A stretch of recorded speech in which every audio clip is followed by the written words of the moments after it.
Since 1923, Roy O. Martin, a Louisiana-based wood products company, has followed the example of its founder and given back to our Louisiana communities where we live and work. Information at royomartin.com.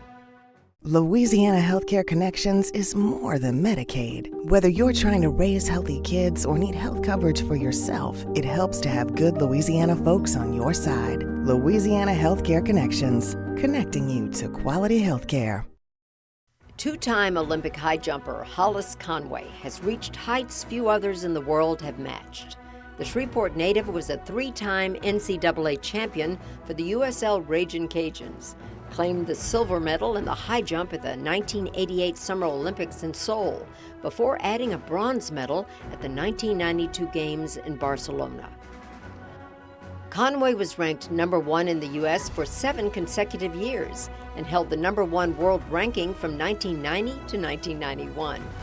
During that time of dominance, Hollis jumped 7 feet 10 and a half inches at the 1991 World Championships in Seville.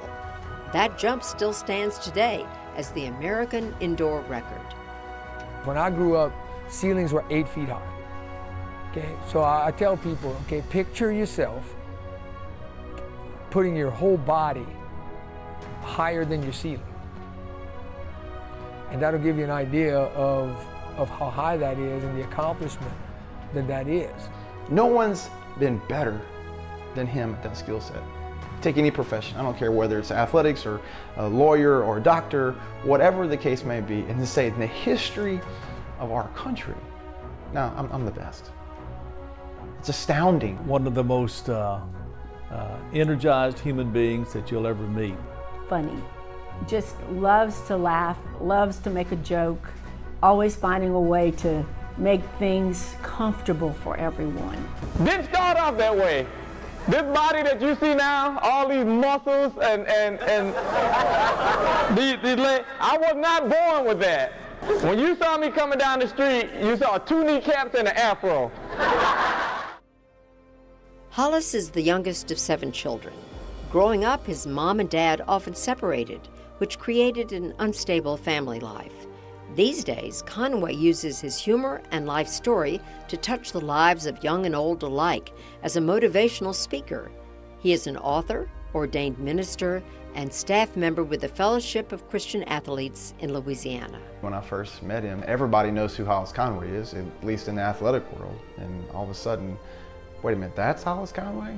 He looks like Eddie Murphy. I'm like, well, I didn't know Eddie Murphy was the high jump guy, but you have this aura around him. Like, that's Hollis Conway. He's a rock star. I mean, can I even go talk to him? But real quick, that went away. He's just excellent. His work ethic, the way he communicates with people, the way he loves people, his heart to reach out to people. He just does it in a way that sets the bar way high, and obviously it's appropriate because of what his skill set was as a high jumper. Of all the athletes I've been exposed to, the one person that I can honestly say doesn't have limitations on what he thinks he can accomplish. You know, a lot of people will say, well, I'm short, so I can only do this, or I'm this, and I can only do that. Well, Hollis didn't let anything get in his way. He is a loving person, but above all, I have to tell you, Hollis loves to laugh, and that makes people comfortable when you laugh. I want people to know that it was through perseverance, hard work, discipline, and those are things we want people today, especially our children, to know. You can be successful even when the odds are against you. That's Hollis Conway.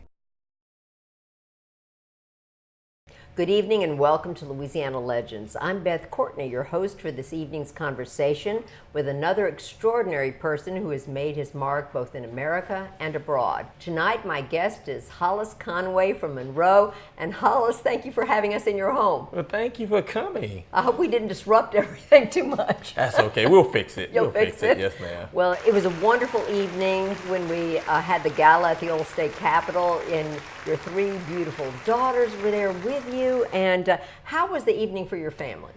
It was almost life-changing. My daughters, it was another world. To spend time at the governor's mansion and to just get out of their normal environment and really enjoy the celebrity, the the wonderful people of Louisiana, the legends.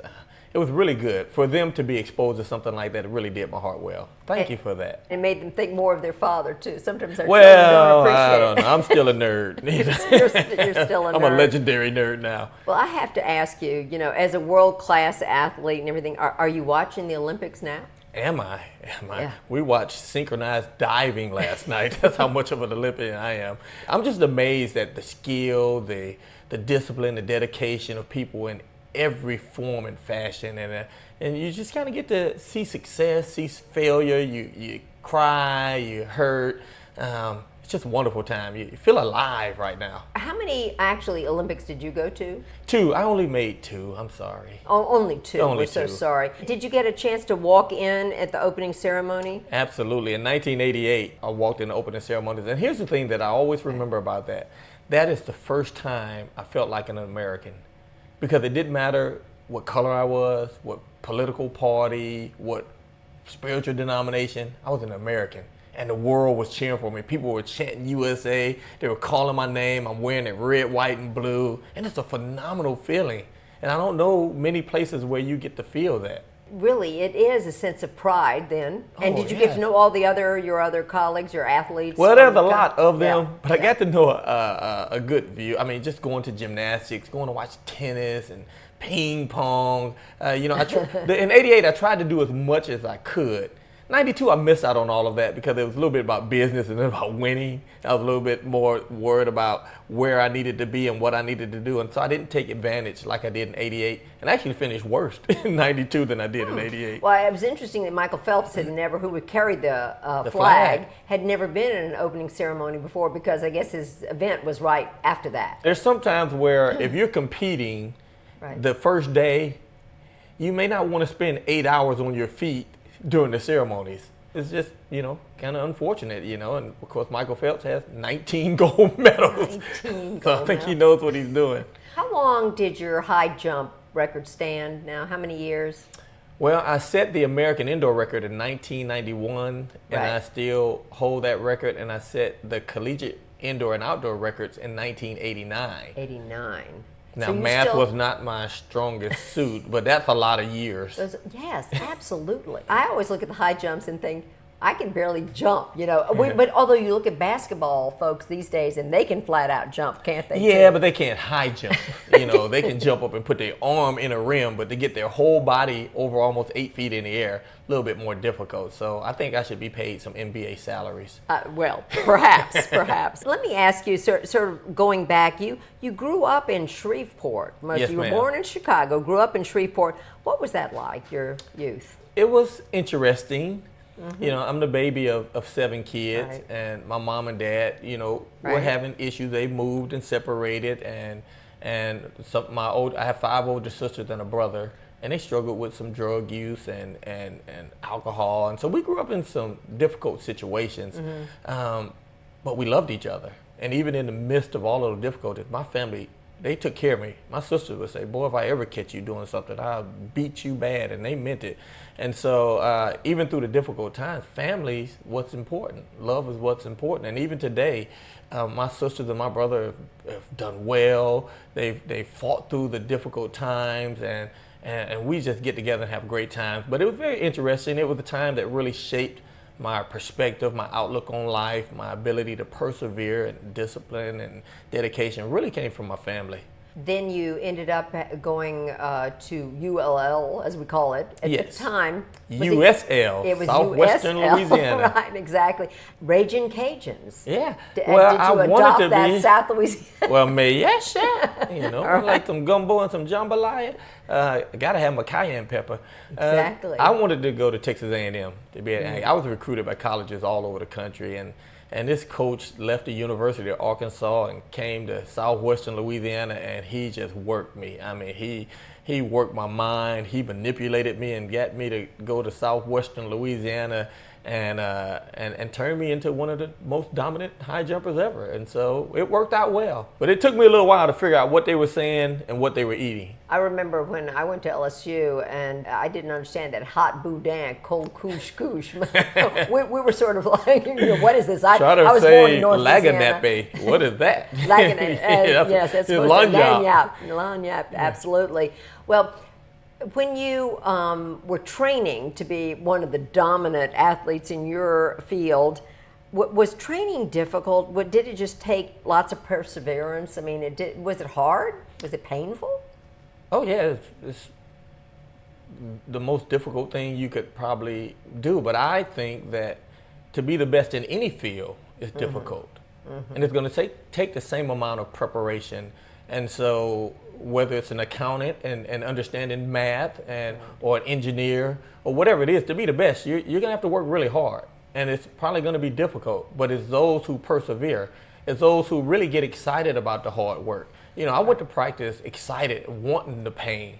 I wasn't afraid of it. And I think those who are afraid to deal with difficulty or difficult situations or frustration and failure, they never really reach their goals. It feels sometimes like the younger generation thinks like, oh, I want to instantly do it. Yeah. Everything is instant on my phone, on my tablet. I can do this right away. And they don't realize that you have to actually, practice 10,000 hours or something to be good in anything. But I think society kind of produces that environment because we are in a social media age and because we have the microwaves and we have the rice cookers and we have the kids they don't know any of that stuff. So it's not really their fault. I mean, my children doesn't know a time when the TV went off at midnight. They don't know any of those things. So it's incumbent upon us to go back and be a part of the solution.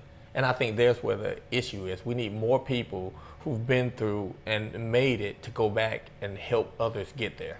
Well, let's talk about as you, in your athletic career, how did you then think about, now what am I going to do next for a job? Did you think you were going to be a coach? Did you think you were going to be, where did you want to go next? There was not a whole lot of thought. I just kind of fell into where I was. It's interesting, when you want to be the best at something, there's a drive and there's a focus to be the best at that thing. Mm-hmm. The minute you start thinking about other things is probably about the time you probably should think about retiring. Yeah. Because and so I was focused on being the #1 high jumper in the world. I wanted the world record. I wanted the Olympic gold medal. And every day, everything that I did led me in that direction.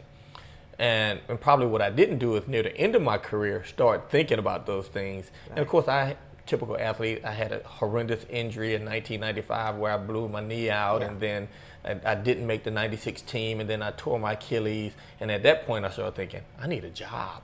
Mm-hmm. And there was a lot of soul searching about what I'd like to do and what I could do. And I didn't know anything about transferable skills or anything like that. And just through a lot of prayer and believing that God had just really showed me what he had done in my life and how I can use that to make a difference. Mm-hmm. And so I actually Googled myself. I put my name in Google and I started seeing things like Hollis Conway spoke here and hearing the responses, and Hollis Conway was here and Hollis Conway was here. And I think, man, I really like to do that. I enjoy doing that. And I just went down that path and I realized what God had done in my life from where I came from and realized that I did not make it by myself. And someone came to town and said, hey, have you ever thought about the Fellowship of Christian Athletes? Mm-hmm. And I said, what a great deal, man. You get to stay around athletics and you get to talk about what God has done and you get to be a part of helping our coaches and athletes follow that process to be successful.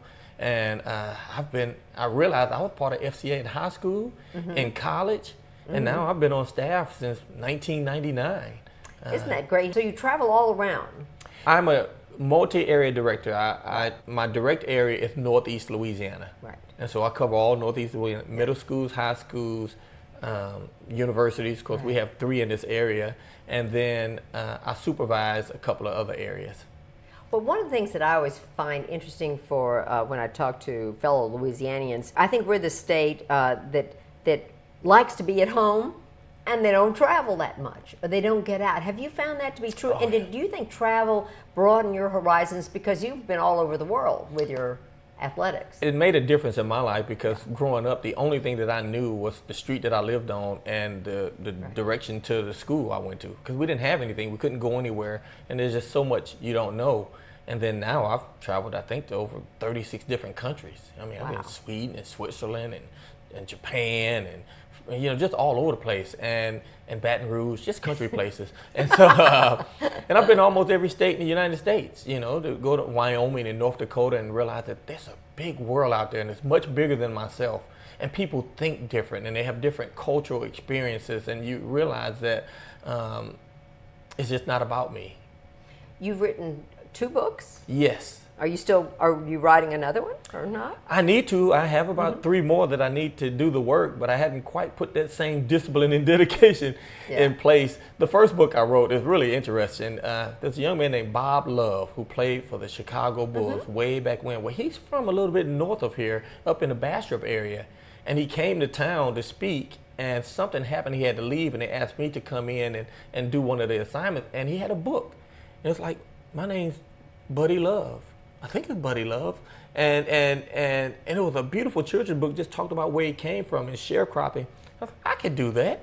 So I just wrote down, my name's Hollis Conway. I was born in Chicago, and a great little children's book. And that was my foray into putting something down that really could go places that I haven't been and maybe bring me along afterwards. You said that when you were in the Olympics the first time and you came out, it was the first time you felt like you were an American? Yes. Why is that? Yeah, because it didn't matter where I was from or what I looked like. I was in America. I was wearing red, white, and blue, and the people were chanting USA, and they were calling my name, and the people were as diverse as you could imagine. But you didn't feel like you were an American before that? Well, no, we live in segregated communities. We live in the street we live in, or the community that we live in, and you the world we live in, you associate with people who identify with your beliefs. If you're a Democrat, you're probably going to associate with Democrats and argue with the other side, and you're probably going to watch channels that you agree with, and so there's not that sense of unity. Right. Nowhere today. But when you're wearing that red, white, and blue, people don't care about those things. Yeah. And it's just pure devotion and joy and excitement, and that's something that I don't think you get to experience a lot. And that's a great message now, because we do live in a divided time, don't we? A lot of tension. And do you sense that when you go out to talk to young people? Oh yeah, it's very obvious. If I go to the school, it's really the system set up with that, because if your school's the Lions, the junior high is probably the Cubs, and the elementary part of Lion, and you learn those alma maters, and you wear those colors in that community, and you support that, and you probably have a rival school across town that's been, and so we're divided, and it's not all bad, but it's just the world we live in. We have not learned to find something bigger than those things that we can rally around together. And sports is just a great unifier. Yeah. People of different races, of different beliefs, of different financial situations will put on the same uniform and go and sit next to each other and wave and cheer for their team on the field. Of course, when they leave, they separate and go back to their own world. But that is a great message, isn't it? It's a great message. And so my hope is to be known more for what I'm doing now than what I did back then as an athlete. To come in and share and say, hey, there's something bigger. We're more alike. We should have something bigger. We're chasing something that unifies us as opposed to divides us. Isn't it great to be able to think that it's not about you anymore, but it's about what you can do for others? Wish I'd have learned it earlier. Yeah, and it's just the world we live in. We're like lemmings, and a lot of the kids, the things that they like has really been dictated to them by the commercials, the music, the clothing. Marketing plays a big role in what we eat. We may not want to eat more, but when you get there and say, hey, would you like to upsize that for only 99 cents? Well, that's a problem, isn't it, for nutrition for this next generation? We're all going to be, in those little, I think there was a movie, Wall-E, where you're in those little cars drinking big sippy cups of things, So part of your message, I guess, is to get out and be active, too. Oh, absolutely. Yeah. I think in order to be successful, you have to be healthy. Right. My middle daughter, who ran for Miss Louisiana, her platform was based on what my grandmother said. My grandmother lived with us probably 10, 15 years, and she passed away. She was almost 102. And we asked her, how'd you live so long? She said, well, I took care of myself. She said, I ate a little bit better, I had rest, and I treated people right. What a message that would apply to today. You're a great motivator. Well, And thank I think you. That's a terrific And for thing the to do. right amount, you can book me. No, I'm joking. And you have a great sense of humor, as all those people said. One of the unification things we think about a lot is North Louisiana, South Louisiana, New Orleans. We never seem to connect. And that's one of the great things about a night of Louisiana Legends is you see people from all over. Yes, it's the cultures are so different. You know, when I moved from Detroit, Michigan to Shreveport, you know, that's all I knew. But when I went to school in Lafayette, I was in a foreign country. Its culture's different. You know, down south, everybody's Saints fans. Up here, everybody loves Cowboys, and it's just different. And then you have Central Louisiana, which is a little bit different. And so whether you like to hunt or whether you like to, you know, eat alligator, but we should be able to keep those characteristics, but come together for something bigger, because we are Louisiana. This is our state. We're different. And we should come together to understand that I don't have to assimilate and be like you. I can bring who I am. That's why I like gumbo. It's not about everything in there tasting the same. They each add their own flavor, and it creates something different. And I think that's what we need to do as a country. Well, now you have 3 beautiful daughters, and they're in different careers, right? They're very different. My oldest daughter, who she was teaching, but she's still trying to figure out what she wants to do in life. She's a very good athlete. My middle daughter is the drama girls trying to get to Broadway, Miss Louisiana pageants. She can sing and dance. And then my baby girl wants to be an accountant. Well, she's very good with numbers, doesn't want to be bothered with people. Yeah. They're very different. But I think that's what we need to do, be ourselves, but have the love for people, treat people right, take care of yourself, and this country will be a lot better. So you always thought you were going to have a boy. Yeah, my wife messed that up. Oh gosh, darn! But maybe that pressure then would have been on them to be the athlete to live up to you. You know. Well, I didn't really have that option. I would have liked to figure that one out. We had a deal that if we had a girl, my wife would name him, and if we had a boy, I would name him. And of course, he was going to be Hollis Jr., and I was going to call him HJ for the high jump. And of course, that didn't happen. So she let me name the middle daughter, and I just took the S off my name. We called her Holly. And of course, she's the drama girl. So, but they're just beautiful kids. I wouldn't trade them for anything in the world. My wife is phenomenal. This year will be 25 years we've been married. She's been a rock as I've traveled the country. She's held down the fort. Just wonderful. If I could marry her again, I would. Isn't that great? Yes. That's a wonderful thing. Well, is there any message that you have a little time here on TV that you'd like to say to young people, that something you've learned that you wish somebody had told you? We're all born for a purpose. There are no mistakes. I don't care how you got here. God knows exactly what he wanted. He knew exactly what he wanted. He created the right environment to create you, but you're here for a purpose. And if you do the right things, if you work hard, if you believe in yourself, if you treat people right, you can be a productive part of society, and you could be successful. Now, some of us have grown up in situations that were not conducive to success. If you have the ability, we have the responsibility to go and help, because some people do need help. I think we've discovered that you can make a difference in one mentor, one caring adult can make the difference in a child's life. If each one reach one, we'll all be a better place. Yeah. Well, we're a better place for having gotten to know you a little bit better, and thank you for allowing us to be in your home. Yes. I appreciate it so very much, and thank you for joining us for this evening's Chat with Hollis Conway. Join us again when we speak to another outstanding Louisiana legend. I'm Beth Courtney. Good evening.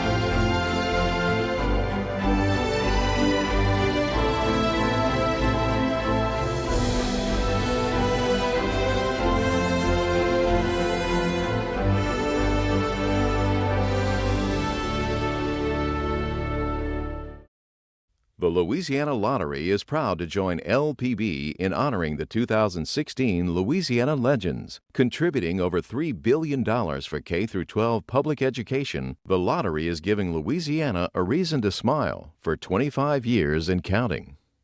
Cheniere Energy values the role we play in communities where we operate and live and have provided over $1 million to worthy causes in the past year. Cheniere Energy looks forward to continuing our relationships with our neighbors in Southwest Louisiana in the years ahead. For a copy of this program, call 1-800-973-7246 or go online to www.lpb.org.